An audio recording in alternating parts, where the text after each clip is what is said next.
were you, and just kind of give us that scenario? So my earliest exposure to music that I can remember, and which is one of the memories that I really hold fond to my heart, was being a child, and my mom had this like elaborate collection of like records that consisted of like Chicago and Roberta Flack and Stevie Wonder, just to name a few.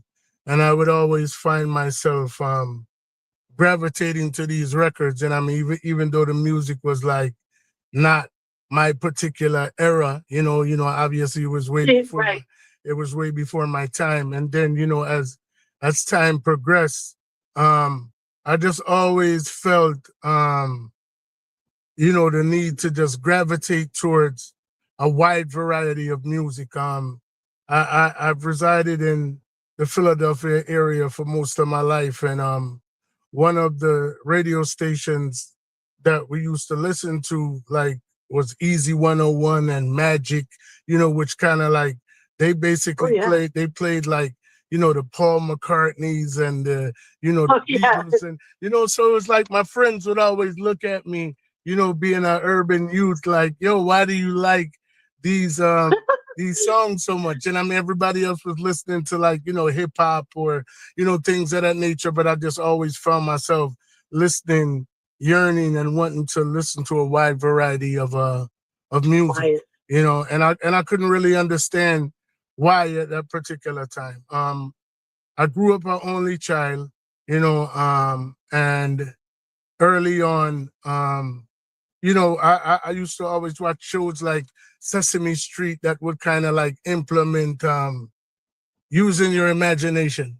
You know what I'm saying? Yeah. Like, so Definitely. I had like imaginary friends and, the whole nine. You know what I mean? I would pretend that I would like have a brother or a sister or, whatever the case may be. And then I started to articulate myself through writing, you know, um, and it was like in the form of like poetry, and I figured out early on that I had a a talent for writing, and one of the things that kind of let me know that was by the time I got to high school, my mom and I had became separated for a while.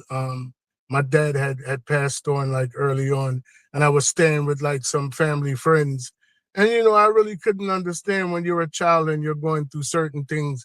Like you don't really have, especially in my era, things were kind of like kept away from you. You know what I mean? It wasn't like in your Yeah. face.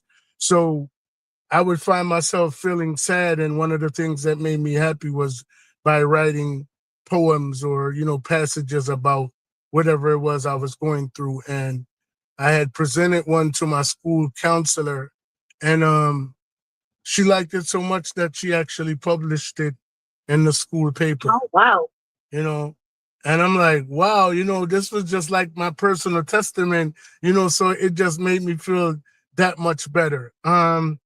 So, by the time my mom came back into the picture, I kind of was like, I wouldn't say like unruly, like out doing like bad stuff, but like I wouldn't like adhere to like curfews and things of that nature. And I always was hanging around some people that were like older than me, and they would go to like nightclubs and things of that nature. You know what I'm saying? And I can remember early on going to a local Jamaican club with an elder cousin of mine, and they used to have this thing where they would like pass the microphone around and people would just literally like freestyle and sing.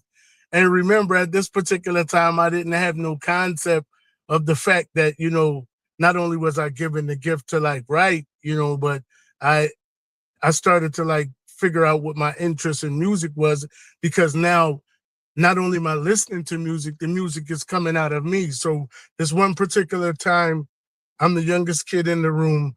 They hand me the microphone and everybody's going like crazy. And I'm like singing and I'm like, wow, this is crazy. Yeah. So I started to like to hone my craft. It was this one particular guy there, a guy named General, who was at the nightclub scene, but I didn't know at the time that he was a record producer.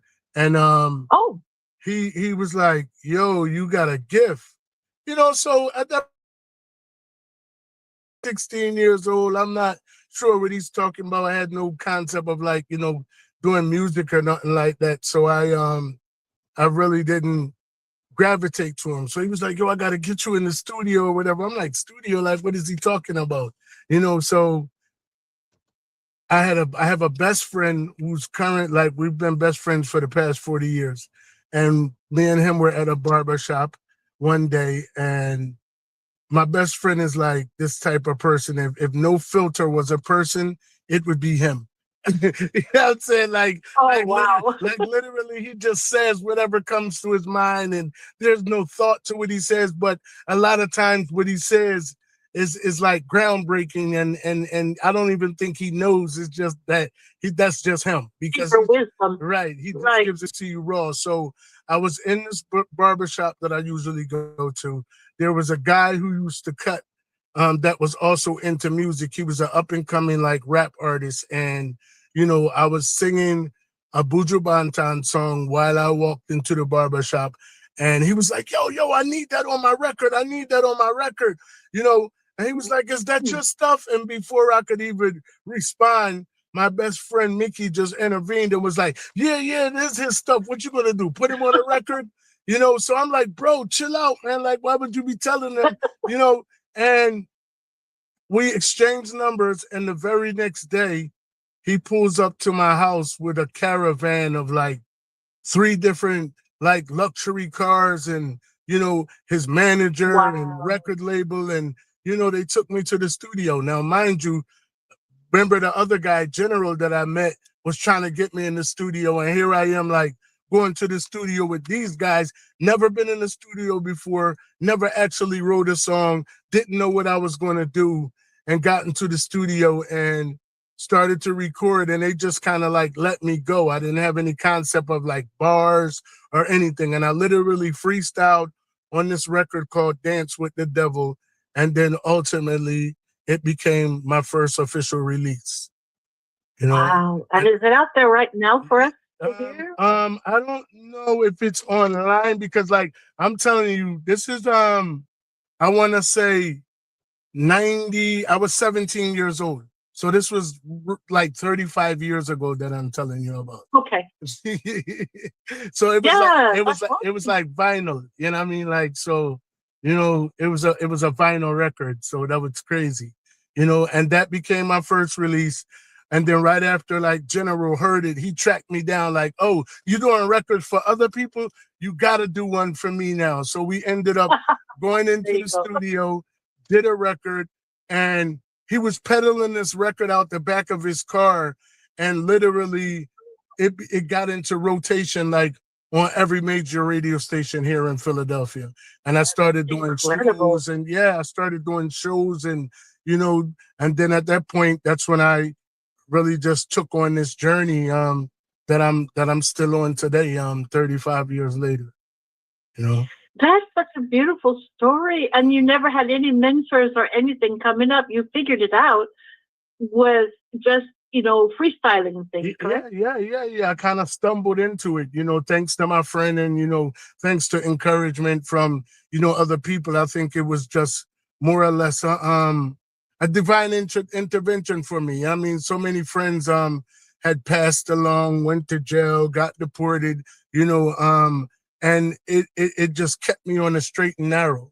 You know what I'm saying? And put me in some circles to be able to be where I'm at today. Beautiful. Thank you. And there's a lot of things that you're involved with at the moment. You're not only a songwriter, but you produce as well, correct? Yes, I'm a producer. I'm a composer. I'm a podcaster. Like I mentioned to you earlier, I even have some acting to my credit.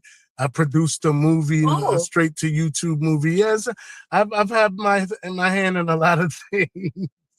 yes, you have. Yeah. And that's beautiful because we're going to see a whole lot more of you coming up. I can see that. But where can the listeners go to hear you with your podcast? So I'm actually live on my platform right now, which is YouTube Overall Settings Podcast on YouTube, and I currently stream from YouTube, and I also stream from my Overall Settings page on Facebook and my personal page, Fico Macy. So I stream from 3 platforms simultaneously. Let's spell it out for the listeners so that they can go and log into it. Yeah, you guys can come see my handsome face, ladies. You know what I mean? I'm live right now. Overall, so it's one word. Overall would be OVERALL, and then space settings, and then it's podcast. And like I said, I'm currently live on my YouTube channel of the same name. I'm live on my Facebook page of the same name, and then my personal page is Fico, FECO MACEY, Macy. Thank you so much. And let's also talk about some of the artists that you've performed alongside, because there have been some real legends. My very first show that I opened was I was around 17 years old, and the guys who I did the Dance with the Devil record with, they were affiliated with a local celebrity. Rest in peace to Bobby Dance. He was one of the guys that did like all of the major parties here in the city. I think he was a radio personality as well. And then they opened a club that was the first of its kind, that it was a nightclub for underage youth. You know what I'm saying? It was called Dances. And, it was set up just like a bar or whatever, but obviously they didn't sell any alcohol or anything. And they had a stage or whatever. And the executive who ended up signing me to a contract as well, he opened it. And the very first night, it was Scarface, who was huge at the time, and Super Cat. And I opened for them. So that was my first show out the gate, was opening for those 2 colossal artists who were like literally the hottest at the time, So open for them, open for the Marleys, open for Sean Paul, Beanie Man, Shabba Ranks. I mean, the list goes on and on and on and on. I mean, I've been on stages from the El Rey Theater on Sunset Strip down in LA to the old Hippodrome down in England. I performed at 5 Rooms. I performed alongside Apache Indian on it's like one of the biggest, I think it's called the Multicultural Award event down in England, where it's like we were viewed by 2 million viewers, and at this elaborate arena somewhere in Birmingham. And so I mean, I've been on stages around the world, and Jamaica, obviously, so many different places. I love that, because I lived half my life in England, so I know that they're going to love you over there, in England. I've definitely had some success in England. I've worked with it was mainly within the Indian market, with my affiliation with Apache Indian. I was able to do a BBC One Extra tour. So I've been in with the Punjabi Hit Squad, with Adil Ray, so those guys. I mean, obviously, I got to be with Shawnee B, Robbo Ranks, and I've been to England about 4 or 5 times. That's beautiful. Yeah. Thank you. Mm-hmm. Now let's bring you forward to the present song that we're going to be playing tonight. Okay. Young man, tell us a little bit about the background and what the reasons behind it. Okay, so I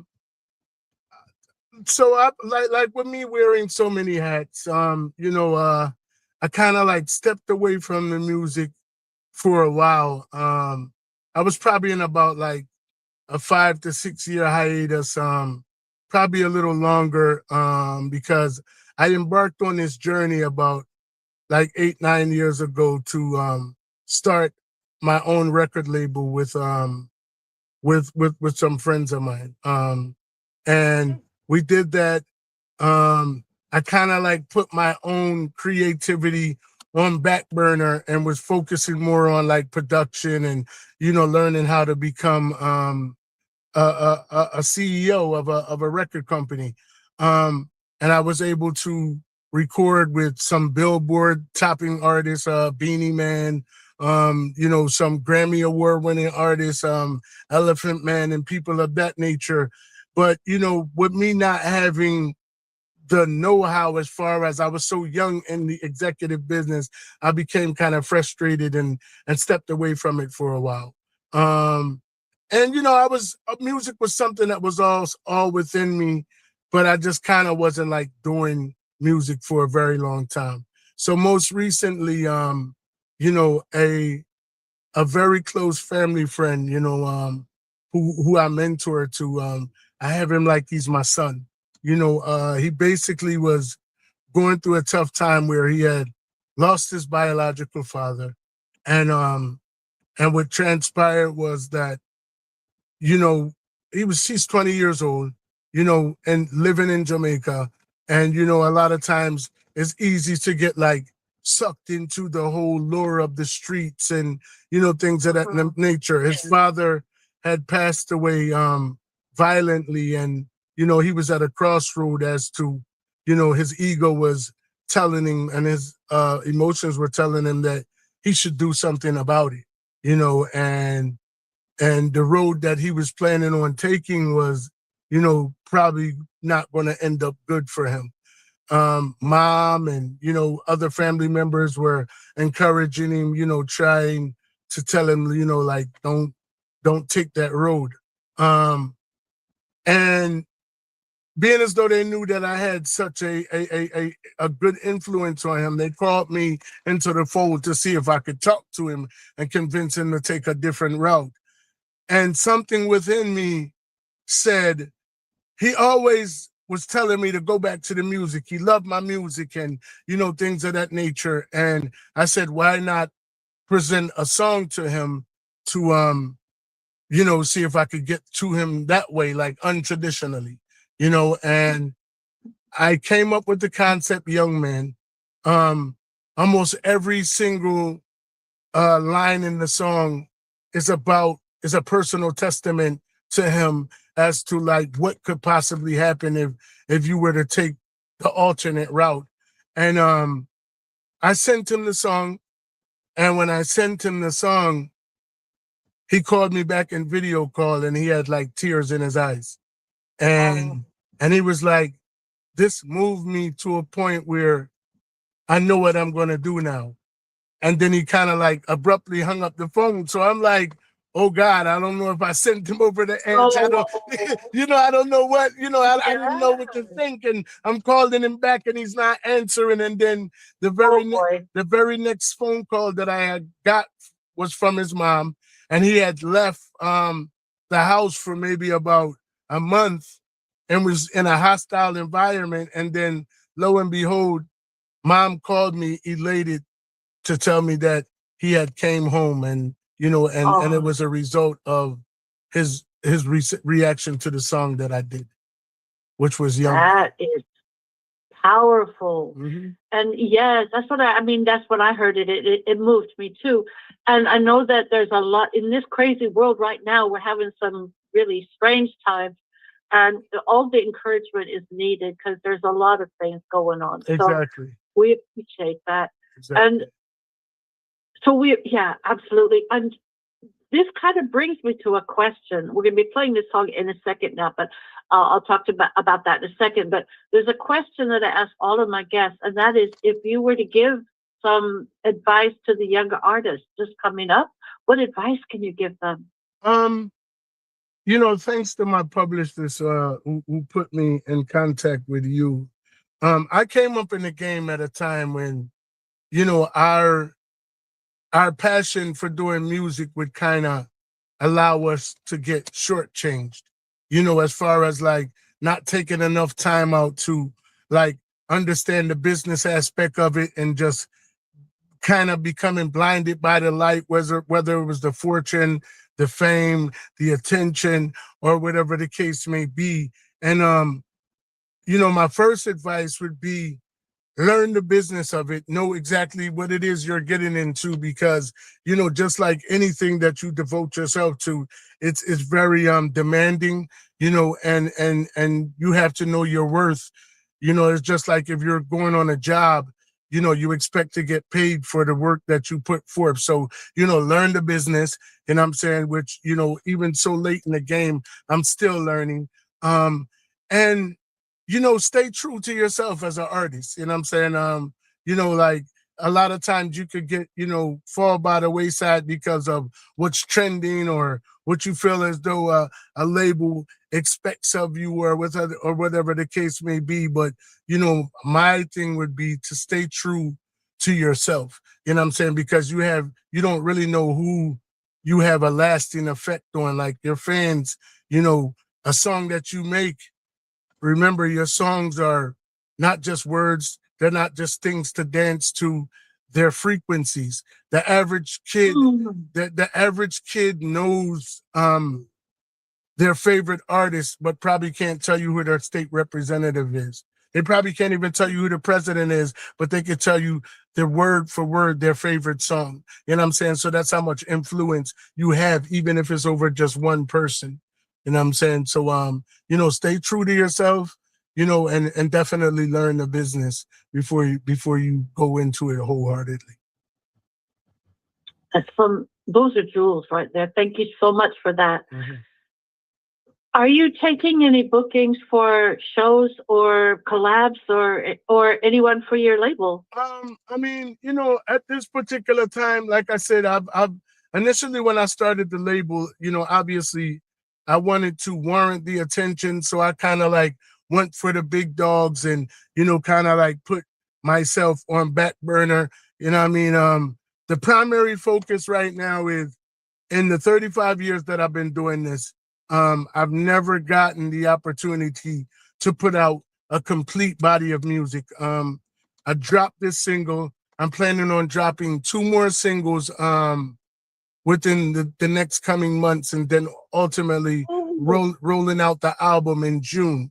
So I'm definitely open to collaborations with producers, other artists. It might not be for this particular project, but like definitely in the future, after my album is out, I'm going to be putting out more rhythms. I'm going to be open to writing, composing, and producing, and even like distributing music for other people as well. You know what I'm saying? But I want to keep like the focus on what I'm doing right now, because it's so easy for me to lose focus and for my own thing to become hindsight. So okay, but so the anybody that wants to get in touch with you would have to be for later as you move on. No, you could definitely get in touch, because it always makes sense to reach out, you know what I mean? Because it might be something that I could definitely fit into the fold right now, but I am, laser focused on, completing what I have to do. But if there's somebody that can make a solid contribution along the way, I'm definitely open to it. I'm just not actively looking for somebody at this point. But if it happens organically, which everything has up until this point, based on what I've told you, I'm definitely open to answering whatever the call is, as long as it makes sense. Absolutely. It absolutely does. Yeah, I see what you mean. Mm-hmm. And where would they contact you if they did want to reach you? You could definitely get me via my publicist, Sherry M. I think you might have her information in front of you. So you could give them her number, her email. If you want to contact me, like I said, you can contact me via my overall settings page. The email is the same, which is overallsettingspodcast@gmail.com. So any inquiries, you can contact me there, or you can also contact me at Fewy Music Group @gmail, which is FEWEMUSICGROUP @gmail.com.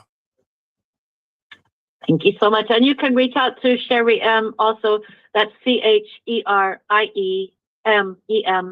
And she's on Facebook, so you can just reach out to her there. But if you wanted any other information, let me know. Anyone who has my contact information, I will reach out to Sherry M. or you yourself. I'll let you know if anybody's wanting to reach out to you. But appreciate that. Thank you. My pleasure. Now, at this point, is there anything else you want to tell us about for the future, or anything else that you'd like us to know about? Well, like I said, I'm actively working on an album right now, where the primary focus is on Young Man. I have a video that we're supposed to be trying to shoot next weekend. If that goes according to plan, you can look for the visual probably like the week after that. We're aggressively promoting this particular single. We're gonna ride it until the wheels fall off and be actively working on the album, and the next single probably will drop in March. But the primary focus right now is everything is just young man, and just getting that message out there. And I appreciate you being one of the catalysts for this journey. I appreciate that. It's my pleasure, and it's an honor to have you here. As we go out, can I ask you please to do a drop for Young Man, and we're going to echo it up and play it right now. Young man, it's time to take a stand and command that this life you live. It's time to assess just what life is. It's not a joke, and I really hope that you understand now. Me can't tell you how to live, but me can tell you how it is. When you live in life as a fugitive before you cross over the bridge into this world of badness, just all your heart feel colder than a fridge, you have to cut ties. El Fico, big. You already know. Big up yourself, Donna. Radio Zero. Love that. Thank you so much. And you're welcome back on Radio Zero anytime. Thank you so much. Okay. We'll talk to you soon, okay? Respect. Big up yourself. Peace. Okay, thank you. Call recording ended. If you think of anything